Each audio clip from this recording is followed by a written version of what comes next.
and a very warm welcome to you. You're listening to The Music Business Buddy with me, Johnny Amos, podcasting out of Birmingham in England. I'm the author of the book, The Music Business for Music Creators, available in hardback, paperback and ebook format. I'm a music creator with a variety of credits as a writer-producer. I'm a consultant, an artist manager and a senior lecturer in both music business and music creation. Wherever you are and whatever you do, consider yourself welcome to this podcast and to a part of this community.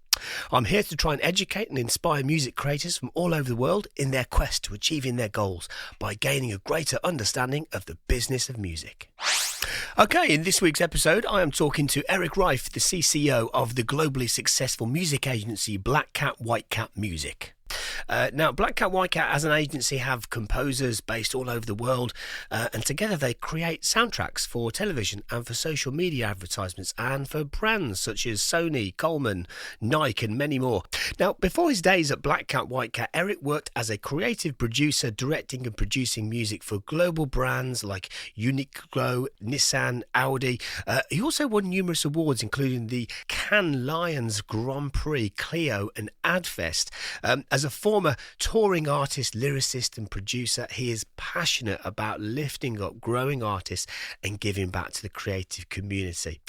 As an international music agency based in Japan, Black Cat White Cat have a unique perspective on producing, editing and storytelling.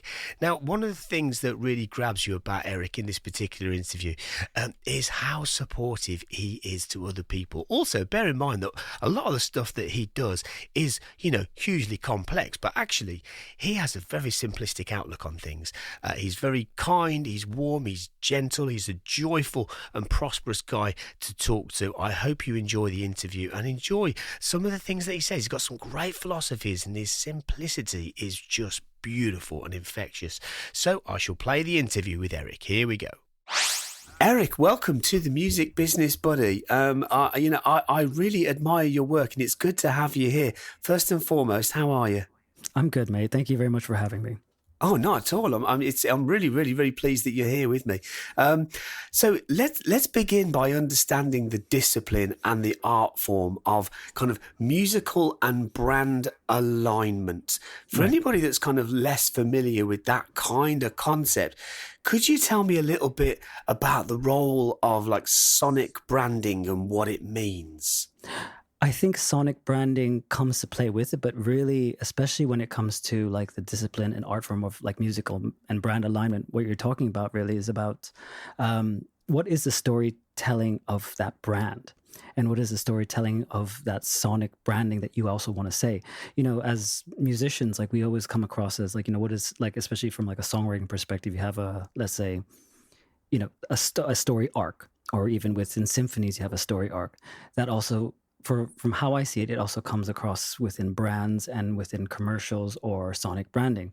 A sonic branding of a whole brand and like a musical image of a brand within 5 notes, it's nothing. So how do you kind of take that storytelling of what the brand means and how do you find the right notes and the right sounds that can elevate that brand and actually can also tell that story within a few amount of seconds? Does that make sense? Superbly explained, because I'm asking you to try and explain the impossible thing to explain, and you just did it. Brilliant. Do you know what I was just thinking about when you said that? Was I love Star Wars, right? So who doesn't, right? And I love the Mandalorian TV show, and I love what they do every time the Mandalorian appears in a shot. They have like this kind of like maybe like a 3-note little sequence where it's so subtle. But it's so interesting because you just, if you look away, you just know when he's there because of that little. I think it's like 3 notes or something, and it kind of sounds like an electronic interpretation of like a kind of cowboy sound. Yes, like a Clint Eastwood film, exactly. Yeah, like woo woo woo kind of thing, right? Yeah. Something so short must have taken so long to kind of come up with, So that's but what about then? So kind of, can you explain the kind of the creative difference between say, composing for soundtracks compared to composing music for, say, like a social media campaign?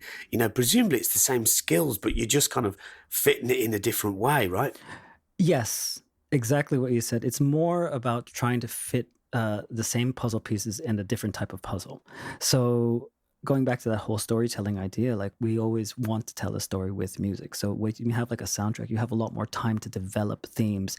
You have a lot more time to use, music theory, different production techniques, different things like that to kind of get that story across and take the listener with you to a different place, especially as the story progresses, whether it's through a game or whether it's through, let's say, a TV series or whether it's through, a full feature length film.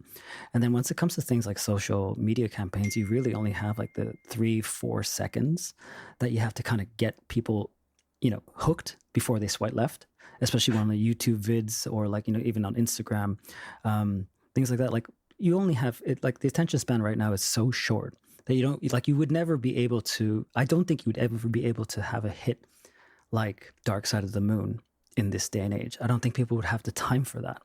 So then, how do you actually then take those certain melodic ideas, like we were just saying with The Mandalorian, and kind of like reinterpret that also with it, if it's going to work within the brand or if it's going to work within the story of what that social media campaign or even commercial wants to say. Because everyone always have something that they want to say, but it's our job to really take that and put a musical spin on it, and actually also maybe even change how people interpret that brand through 3-4 notes. And I think that's really the power of sound, and people always forget that.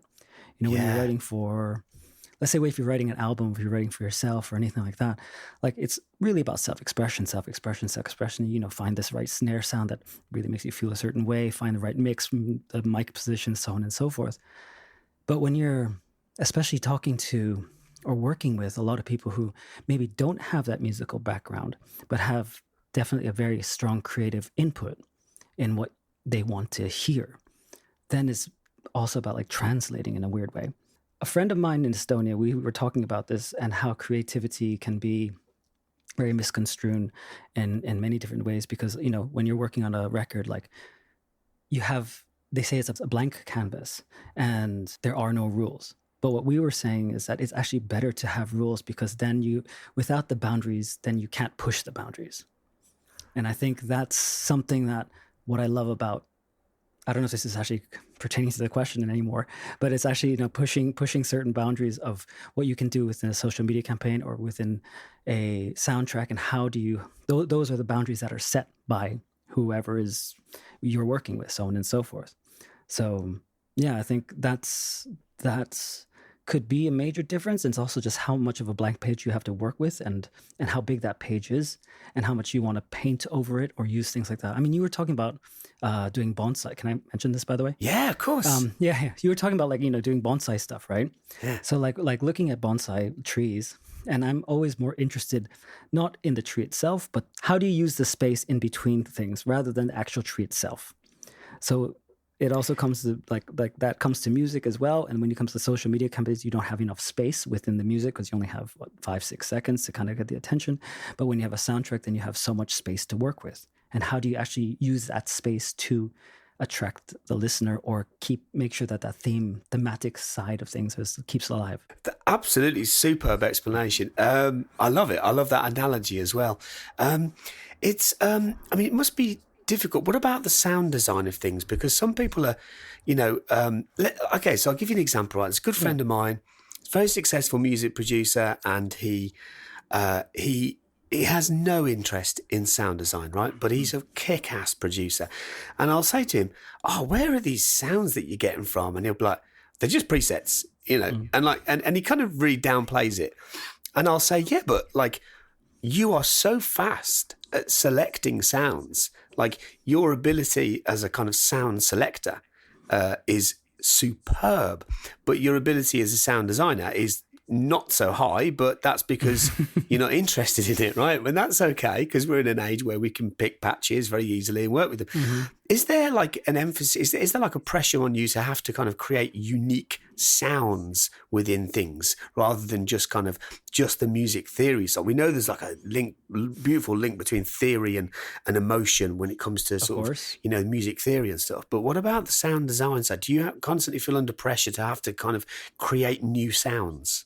That's a really good question. I think when you start working, especially within like commercials or like, social media campaigns, it doesn't necessarily, you don't really have the time to think about sounds, because a lot of the artists that I work with, like a lot of it is just, it's like muscle memory.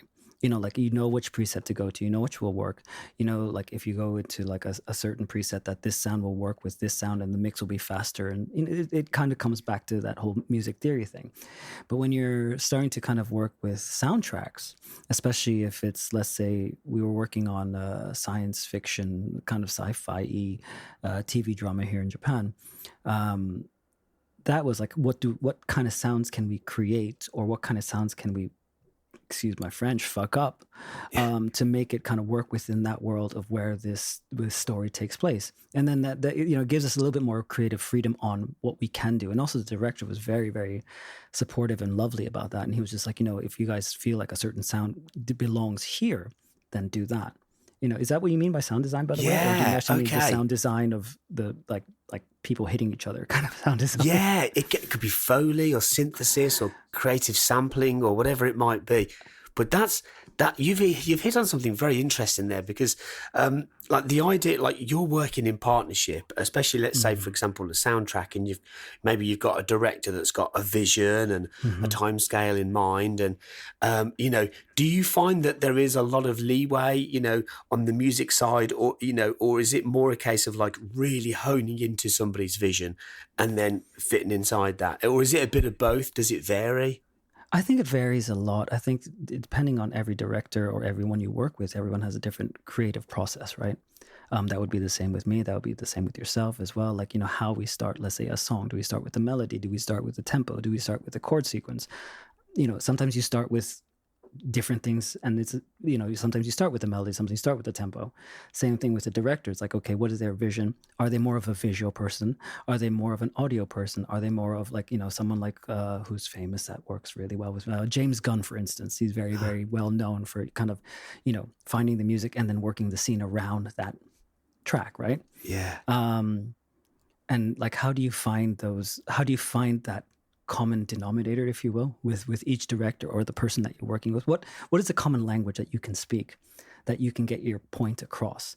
Because some directors will throw out like obscure references, some kind of Frank Zappa record that you've never heard of, so on and so forth.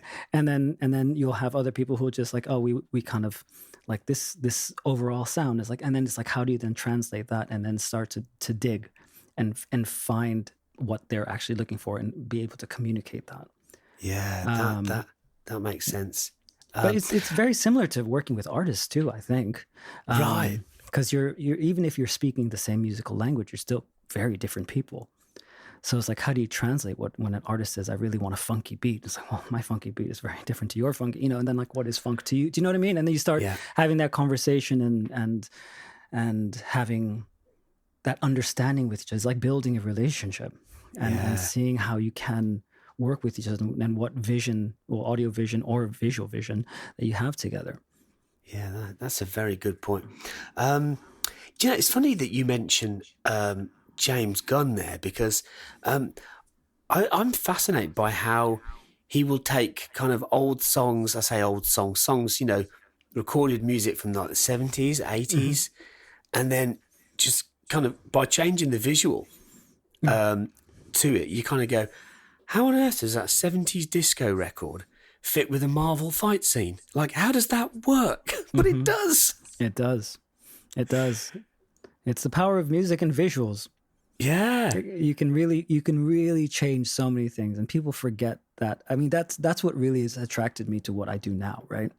Is like, while I love, working with artists and just working on the audio side, but like kind of putting that to picture and having a different story and having that communication together, like, it's just, I don't know, for me, there's nothing like it in the world. I love how you're brilliantly drawing these links between the transferability of composing and producing between, let's say, artists, film, social media. Like, because I think sometimes people might think, oh, that's like a completely different ball game. And I love it that you're kind of linking those things together. It kind of helps me to simplify it a little bit, you know? I mean, I relate music making to cooking, like making a good drink. Like if you have great players, just the way you could have a great, piece of ham, then already you have the basis of a great meal. And it's like, how do you put those two together? And like simplicity is always, but like I see so many relatable parts within life, like we were just talking about like bonsai trees, even, like, because we're all kind of using the same type of brain of how to view it. It's just a different way of expression, because these things are all forms of expression. So how do we express ourselves in different ways? And I think I also kind of speak to actor friends or chef friends or people who are very good at snowboarding, and how they kind of view it or how they feel when they go down a hill. It's something I can't do because I can't snowboard for shit. But how does their mind work when they decide to take a turn, and what that feeling is? And then you start to get like different inspiration from different types of people, and then you can always use that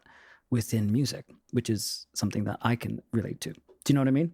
Yeah, perfect. Yeah, you don't need to be able to snowboard to understand what the adrenaline rush might be like, and what you can do to assist that storytelling.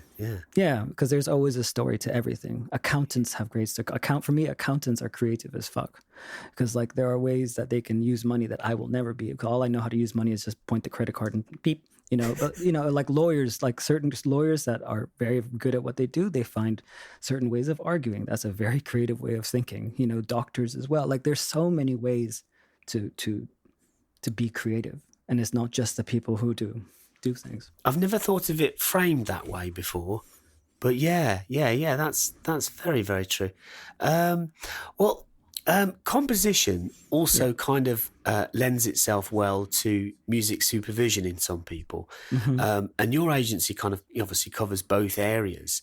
At what point does being a composer begin to kind of merge into the role of being a music supervisor? In all honesty, I mean, I've done a couple of gigs of music supervision, but I think it's also just understanding the tone of a piece. And it's understanding that story. Yeah. It's all about storytelling. I think my main thing is really just how do you tell that story? And that's always what I love about music.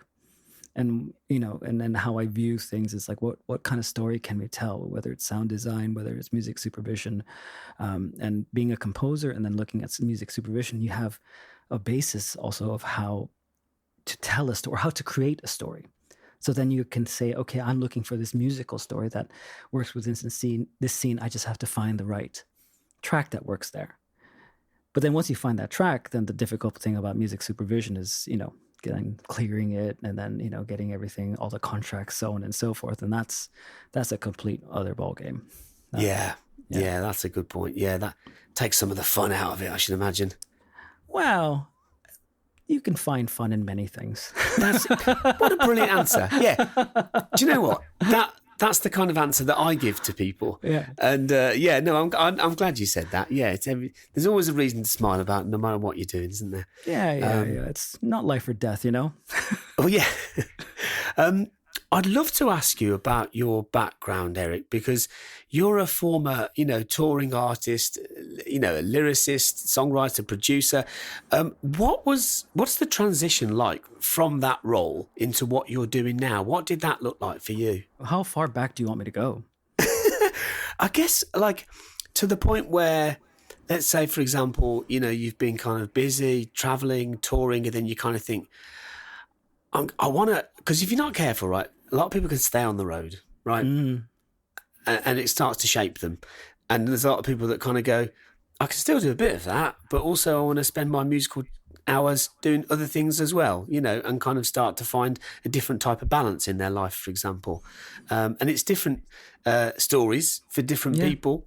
In different circumstances, in different points of their lives. And I always think it's interesting for people that create music to understand the stories of other people that create music, because it kind of gives them an idea as to, oh, that that sounds like an appealing path. Or, oh yeah, I might like to do that, because some of the things that we do, they're always a gamble, and they don't always last forever. And there's so many different things we can do, and sometimes it's good to know what that pathway might look like for different people. So I always like to understand what that pathway was like for, for others. And what was that like? I know it's difficult to generalize because there's so much to it in many ways, but what was that transition like? What I can remember, I'll share. Good answer. Well, I mean, at the beginning, it was always about songwriting. So I always wanted to be a songwriter. So I went to Liverpool to study songwriting for about 3 years. And then, spent I think a total of 10, 11 years in the UK, like just, slugging it out, like guitar, voice, and like seeing what I could do just with these two instruments. And it came to a point, in all honesty, where I just got a bit tired. Like, it's like, I'm doing this, like I'm still sleeping on couches, like, I have a day job, and then I would finish work at 4 and do 2 gigs a night sometimes, play at every kind of open mic or anyone who'd offer me a gig. And it just got to this point where I was just like, I just need a break. And I came back to Tokyo, and because I grew up here, family's here, everything like that. And I came back to Tokyo, and I got a job offer to kind of work in a music agency called DAG Music, which was I don't know if they still exist anymore. I think they still do, but this agency was really it was a turning point in my life, because they asked me to be like a voice agent, or someone who would kind of like look after the vocal talent. But this was really like the first time that I was introduced to the commercial world and like the game world and things like that. And my job at the time was to make sure that, the vocal talent would come to the studio. I'd translate English and Japanese, and I'd make sure that they get home, and I'd make sure the session was fine. And the more and more I'd go to studios, and the more and more I'd see these sessions, it would be like, one day I'm going in, and the same producer would be doing like a hip hop track. Then the next day he'd be doing a jazz track, and then he'd be doing a classical track. And then for me, working or trying to make a living as a songwriting artist, you start to get pigeonholed of what kind of music you're allowed to do, because that's your sound type of thing. And to see that these people were able to kind of work within jazz, hip hop, classical music, so on and so forth, all within the span of a week, was very, very attractive to me, because it was never just about one type of music. Maybe I could only play a certain type of music, but I always wanted to be a part of different types of music. So once I saw that world, then I started to become very, very more attracted to it, and just tried to find ways that I could actually get into a position where I could be that producer who could, direct the orchestra, or direct a hip hop artist in a certain type of track, or even start creating worlds, or creating ideas for certain brands, or for certain game scenes, or for a movie, And that was always the push for me. It was, how do you tell stories in a different way, even if musically, maybe technically and theoretically, I'm not that great, but I somehow was able to connect with a lot of artists on a personal level. So then that was also a driving point for me. Is like, I just want to help tell their stories, and I want to help elevate the storytelling that this game guy, this game creators making, or directors doing, or I think that was really my turning point. And then how do you then use that touring and songwriting experience, and then start to actually then put it into play within writing the track, or helping them, produce tracks that can elevate their art form as well, so that we become more like it's like a tennis game rather than just sitting against a wall, because songwriting and composition can be really fucking lonely, especially when it's not going right. So what we try to do at Black Cat White Cat is always to have that feedback, So like, if an artist comes up with a track and they're like, hey dude, I'm not too sure about the track, can you have a listen? We'll always listen to the tracks every day, just to make sure that we're all on the same page, and they're feeling, because for me, when I was alone, I wanted that support. So I always want to support whoever I'm working with. So I think that was really that transition from being, a touring kind of guitar vocalist, screaming guy, into what I do now. And it's like, it's always been about the story, but it's also how am I able to work with people that not only inspire me, but influence me, and and change the way I see things, because I mean, this could be our only life, right? So you might as well have fun. Yeah. Oh, absolutely. I love that. Thank you for your, excuse me, thank you for your honesty there, because, you know, it's a fascinating subject, and it can be a very isolating game for music composers, right? You can spend a lot of time sat in solitary confinement and do your best work, and lots and lots and lots of task time, thankless tasks at times, right? And actually that can kind of start to kind of mold somebody to be a certain way. I love it. By the way, I love your analogies, by the way, Eric, and you know, about the food and whatnot earlier in the bonsai. But the tennis one is brilliant, right? Because you know, that back and forth is a crucial aspect of all of this, and it's a very healthy aspect to all of this as well. It's interesting. I think one of the things that I've noticed, and you very much fit into this category, is that when people have art, that art becomes the craft. So the things that you plow into your own artistic vision leave you with a series of skills that you then use as a craft point for others. And part of that's music, right? Your ability to create music, and part of it is your taste, right? Your taste, and where that kind of meets the expectations of other people. That's a very, very difficult thing to try and get right. You are a master of that. Thank you. And, you know, I really congratulate you for that, because it's a tough thing to try and get the balance right on. And I think you do it amazingly well. You know what the secret is?